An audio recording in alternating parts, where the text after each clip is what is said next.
Picardie, si votre chemin vient à croiser les villages d'Atty, d'Équennes ou encore de Broye, peut-être vous êtes-vous demandé quelle était la signification de ces rassemblements qui ont lieu fréquemment sur les places de ces villages. Si vous êtes curieux, vous aurez alors remarqué qu'il s'agit de jeunes personnes, toutes en tenue sportive, qui, raquette à la main, n'hésitent pas à courir après une balle que l'on a peine à distinguer. Observez de plus près ce jeu de raquette qui n'en est pas tout à fait un. Attention, il se concentre, il va servir. Hop, la balle est partie. Terré. Ça y est, la chasse est posée. D'accord, le comptage des points est en 15. Pas de filet, me direz-vous. Alors vous vous demandez sûrement quel est ce sport. Pour en savoir plus, écoutons les joueurs. Et surtout notre instituteur qui nous a incité à initier à la longue pomme. Et par la suite, on a continué. C'est un sport pour tout le monde, les filles, les personnes âgées et les jeunes.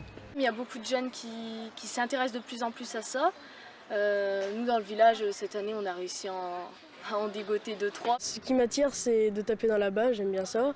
Retrouver mes potes et puis jouer et gagner. Pour être un bon joueur, il faut avoir de la tête, franchement. Il faut avoir une bonne tête. Pour savoir placer les balles, pas avoir que de la frappe. Quand on a la passion de la longue pomme, on peut tout faire. Enfin, moi, ça m'a tout de suite plu, ce sport. Et puis maintenant, j'y suis dedans et puis je pense jusqu'à ce que je pourrai.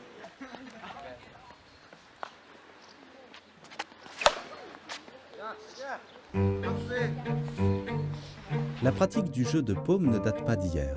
Ses origines remontent à l'Antiquité. Mais en France, c'est sous le règne de Louis XIII que ce jeu a connu une formidable popularité. Tout le monde jouait à la longue paume. Nobles, vilains, rois, on jouait partout, sur les places, dans les rues des villages. Imaginez-vous que l'on jouait même dans les cours des cafés, enfin des auberges. Aujourd'hui, la Picardie est l'unique région à avoir su conserver et maintenir cette pratique. Plutôt jeu de village encore à la veille de la Seconde Guerre mondiale, la longue pomme est devenue une discipline sportive à part entière. La longue pomme a aujourd'hui atteint un degré maximal d'évolution, tant dans l'application des règles du jeu que dans l'utilisation et le développement du matériel.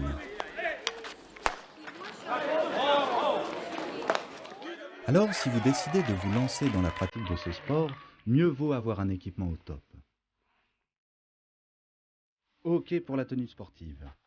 Ensuite, pour la raquette, pas la peine d'aller chez le brocanteur. Direction le magasin de sport.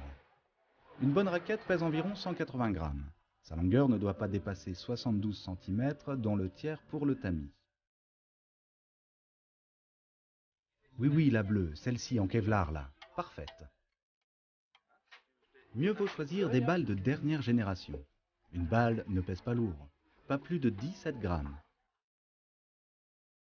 Enfin, une fois l'équipement rassemblé, reste à rejoindre le terrain et à attendre les autres joueurs. Mais ça dépend de quelle façon vous décidez de pratiquer la longue paume.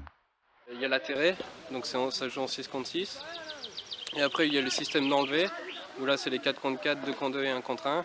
La différence par rapport aux sports de raquette, je pense, c'est qu'il y a une particularité dans celui-là, c'est qu'on peut jouer en équipe, quoi.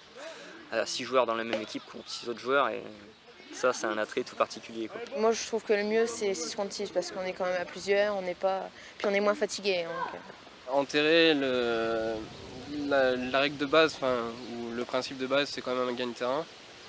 Essayer de gagner du terrain sur le terrain de l'adversaire. Dès que c'est parti, on regarde l'adversaire en face qui va la jouer, est-ce qu'il va taper au-dessus de nous ou est-ce qu'il va nous viser pour la faire rouler? Est-ce que c'est pour nous, est-ce que c'est pour celui d'à côté? C'est très rapide au niveau du jeu, donc il faut tout de suite être en action. À présent, passons par une reconstitution afin de vous permettre de mieux saisir les subtilités de ce sport et de vous familiariser avec quelques règles. Sur un terrain classique, 2 équipes sont réunies, les noirs, les verts. Chacune des équipes se compose de 3 cordiers placés devant la ligne centrale, appelée corde, derrière eux 2 bases volées et encore à l'arrière le foncier. 3 plus 2 plus 1 égale au total 6 joueurs par équipe. Précision. Les joueurs de l'équipe en noir sont face au vent. On dit qu'ils sont placés côté tir, matérialisés ici par la ligne de tir. Ça va, jusqu'ici vous suivez ? Pour être correctement mise en service, la balle doit franchir la corde et rester placée à l'intérieur des limites longitudinales. Allez, c'est parti. Dans cette mise en situation, c'est le foncier qui effectue le tir. Il joue le rôle du tireur. Très rapide, qu'en pensez-vous? Revoyons de plus près ce qui vient de se passer. Le foncier en noir effectue un long tir, repris par le foncier de l'équipe en vert, qui en renvoyant la balle l'a fait rouler. Son geste a pour but de terrer la balle. Aucun joueur de l'équipe en noir n'a pu la jouer de volée ou la reprendre après le premier rebond. Elle n'a pu être qu'arrêtée, on dit coupée. À l'endroit où cette balle a été coupée, on vient placer une première chasse, la rouge, qui matérialise la ligne virtuelle de délimitation de 2 nouvelles surfaces de terrain. À ce stade du jeu, aucun point n'est attribué. Il le sera dans un deuxième temps. Pour l'instant, il est mis en suspens. À présent, autre échange dont le but est de délimiter une deuxième ligne de partage du terrain. Le tireur en noir effectue un deuxième tir. Cette fois, la balle rebondit dans l'aire de jeu et vient couper la limite longitudinale. Deuxième chasse posée. À cet endroit précis, on pose la deuxième chasse, la bleue, qui matérialise elle aussi les limites de nouvelles surfaces de jeu. Un deuxième point est mis en suspens. Deux chasses traversées. Les 2 chasses posées, à ce stade, la règle demande aux équipes de changer de côté. On dit qu'elles traversent. Elles vont s'attribuer définitivement les points mis en suspens. Voilà un des éléments essentiels qui fait la singularité de la longue paume et qui repose sur cette modification sans cesse renouvelée de la surface de jeu, d'où l'expression couramment utilisée de jeu de gagne-terrain. Mais de gagne-terrain en faveur de qui? De l'équipe en noir ou en vert? Pour cela, revenons par exemple à la chasse bleue. Bien entendu de l'équipe en noir, puisqu'elle bénéficie, après avoir traversé, d'une aire de jeu plus petite, donc plus facile à défendre. Ses joueurs sont bien mieux placés pour voir arriver la balle de très loin. A l'inverse, l'équipe en vert se retrouve avec une plus grande aire de jeu, donc plus difficile à défendre. Les surfaces de jeu ayant été établies, à qui ira le gain de ce point?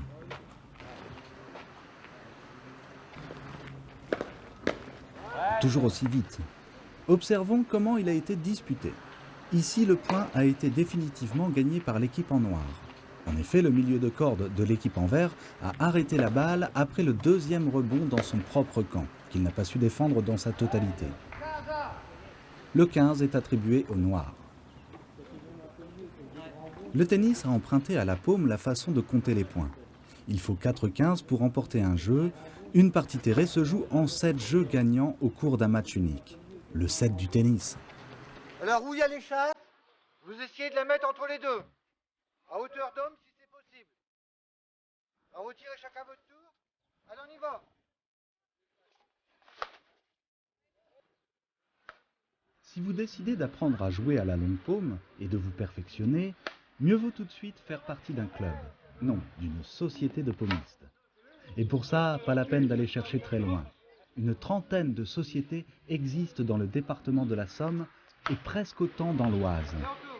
Faire partie d'une société de longue paume vous donne l'avantage de participer rapidement aux enjeux de la compétition sportive.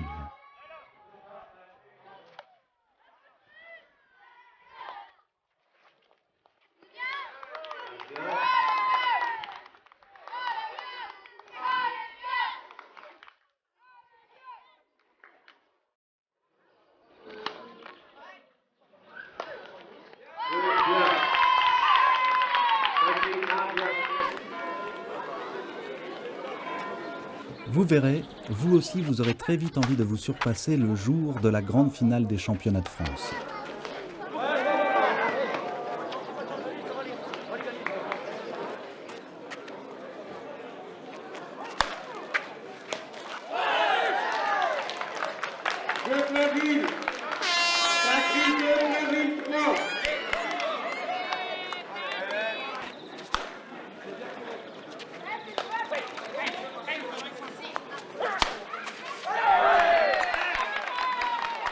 Ce championnat est la plus haute marge de la compétition.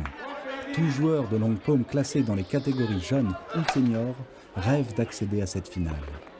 Imaginez-vous demain de pouvoir dire « J'ai été qualifié pour la finale du championnat de France de longue paume » La société à laquelle j'appartiens a décroché le plus prestigieux des trophées, le bouclier de Brennus. Oui, oui, le même qu'au rugby.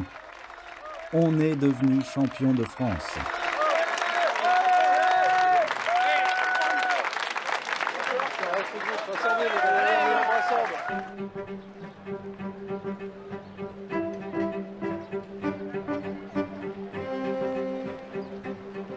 Autre finale d'importance, la Coupe de Paris. Elle a lieu chaque année au Jardin du Luxembourg.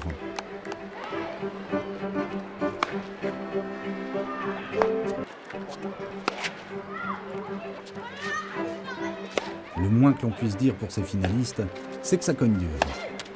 De votre côté, vous avez sûrement fait référence au tennis. Détrompez-vous, il s'agit bien, là encore, de long paume. C'est la seconde façon de pratiquer ce sport. On jouait beaucoup plus au départ à la partie terrée et après on a développé l'enlevé. Au niveau échange, ça se rapproche du tennis. Maintenant, faut un peu plus frapper dans la balle que le tennis. C'est peut-être un match qui dure peut-être moins longtemps que le tennis, mais c'est plus intense. L'enlever, alors c'est aussi de se faire un terrain le plus petit possible, sauf que là, on n'a pas le droit de faire rouler la balle, contrairement à la terrée. Là, il y a juste le fossé au milieu qui diffère par rapport à la terrée. Sinon, les chats se posent de la même manière qu'en terrée. En enlevé, pas besoin d'être très nombreux. On pratique ce sport 1 contre 1, 2 contre 2 ou 4 contre 4. Le principe des chats est gardé, mais par rapport à la terrée, on applique d'autres règles. Pour que vous puissiez mieux faire la différence, revenons à notre reconstitution de terrain. Arbitrairement, 2 équipes de 2 joueuses ont pris place sur un terrain d'une largeur de 11 à 13 mètres. La longueur se trouve délimitée ici par 2 lignes, dites de rapport, situées de part et d'autre d'un fossé de 7 mètres au milieu de l'aire de jeu, symbolisé ici par un filet posé à même le sol. Comme en terrée, la balle est mise en jeu à partir d'une ligne de tir. Attention, c'est parti. Oui, bien joué les Verts. Hop là. Allez, revoyons tout de suite ce qui vient de se passer. C'est de derrière la ligne de tir que l'équipe en vert effectue le service. La balle, après avoir été correctement renvoyée une fois par les rouges, puis par les verts, l'a été une seconde fois par une joueuse de l'équipe en rouge, qui a commis une faute. En effet, la balle a atterri dans le fossé. Au tennis, on dirait qu'elle est tombée dans le filet. Il s'agit là d'une faute directe. Le 15 est accordé à l'équipe en vert. Il y a aussi faute directe lorsque la balle atterrit au-delà des 2 lignes de rapport.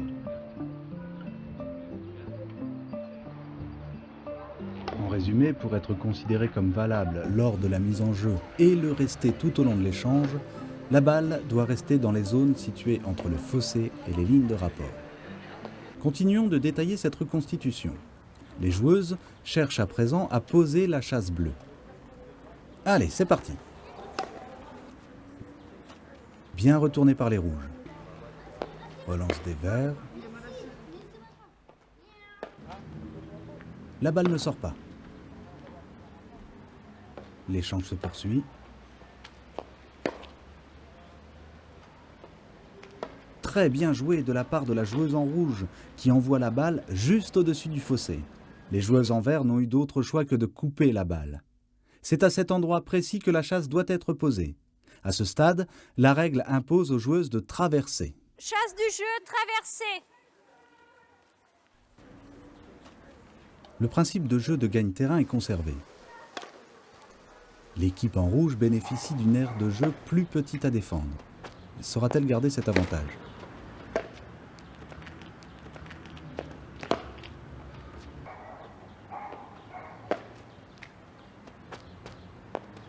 Bien retourné par les rouges. Trop court chez les verts. Très bien joué par les rouges qui coupent la balle après 3 rebonds juste avant qu'elle n'atteigne la surface de jeu qu'elles avaient à défendre. Le 15 va au rouge. Une partie enlevée se déroule en 5 jeux gagnants au cours d'un match unique. Donc on va travailler les renvois enlevés. Qui est-ce qui sait ce que ça peut vouloir dire les renvois enlevés? Donc la balle elle va vers quoi? Vers le haut. Et le renvoi terré, Luc, ça, vers le sol, vers la terre. Grâce à la Fédération française de longue pomme, des éducateurs dans l'enseignement de ce sport interviennent sur simple demande dans de très nombreux établissements scolaires.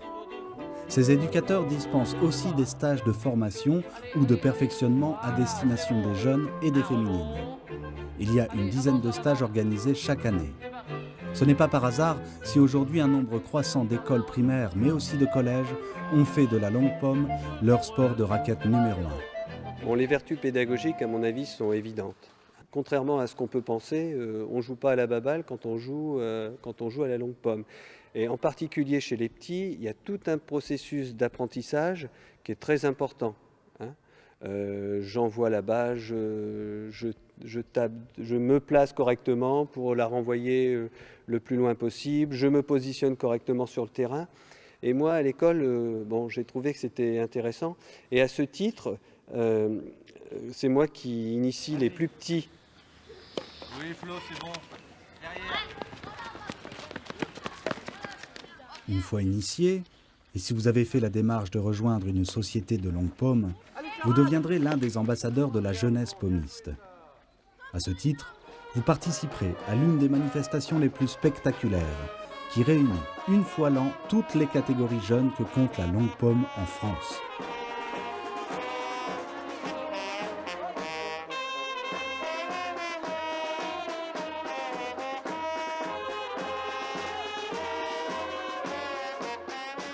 Ce défilé préfigure au prestigieux tournoi fédéral dont l'enjeu suprême pour les équipes est de remporter la Coupe Cassel.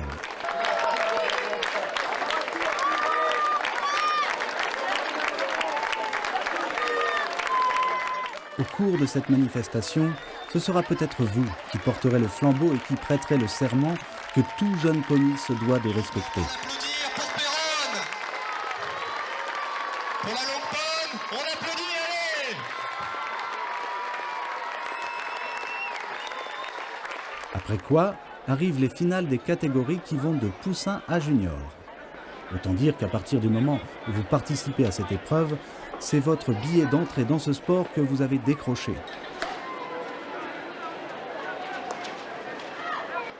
Gagné Nel, 40-15. Maintenant, si vous voulez vraiment savoir si ce sport est fait pour vous, le meilleur moyen reste encore de l'essayer. Et même en salle, il est désormais possible de pratiquer la longue pomme avec des règles adaptées. Au fait, si votre intention est de pratiquer la longue pomme pour gagner de l'argent, alors vous vous trompez de sport. La longue pomme, on cultive d'autres valeurs, celles de la camaraderie, celles du fair play, de la convivialité. Mais parce que la longue pomme est avant tout un sport, on vous invitera à cultiver le goût de l'effort et de la performance. Gageons qu'à votre tour, vous deviendrez les nouveaux représentants et sûrement même les futurs champions d'un sport qui vous apportera plaisir et satisfaction.